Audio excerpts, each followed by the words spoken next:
Folks, no matter what way you cut this one, it's ugly. It's very ugly. It is remarkably ugly for the United States of America. And folks, I'm going to just simply say this. God has already begun judging this nation, but we don't make it any easier for ourselves when we choose to continue to take somewhat of an anti-Semitic stance, especially in the context of these last days.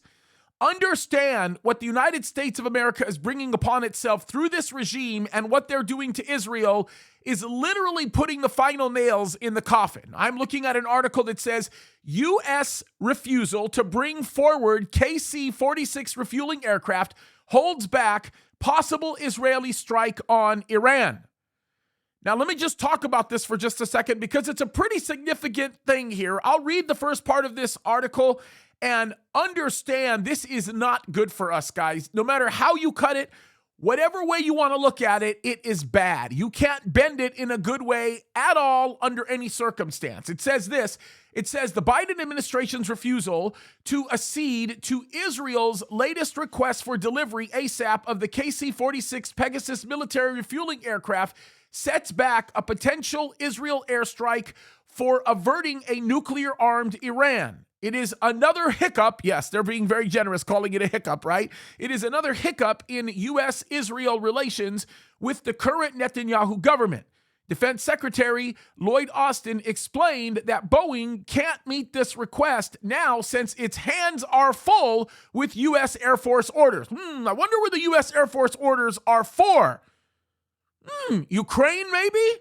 Folks, this is crazy. We are making bets on nations that have already lost because God said they're going to lose, and the nations that we know are going to win, we are completely ignoring. Think about this, folks.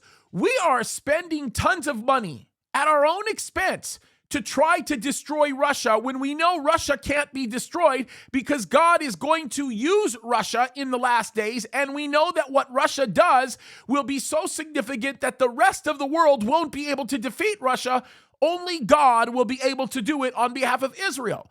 So let me get this straight. The United States is spending money to try to defeat what they think is Russia, defending all kinds of their own interests in Ukraine, but when it comes to defending the right people, we won't even pay attention to it. We won't even take the money, much needed money to be spent to actually give equipment that we're being paid for.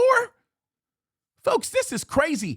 We continue to take a stand against Israel, and it's going to backfire on us.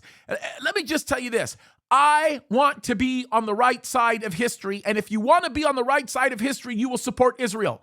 If you want to be on the right side of history, you will not continue to do nonsense like this that continues to avert exactly what the right thing to do is. We are bringing judgment upon ourselves. God, at one point, is going to be done with it all, folks. In one foul swoop, this is crazy. Enough is enough. We need to start thinking biblical. We're going to be judged. We're already being judged. This is crazy.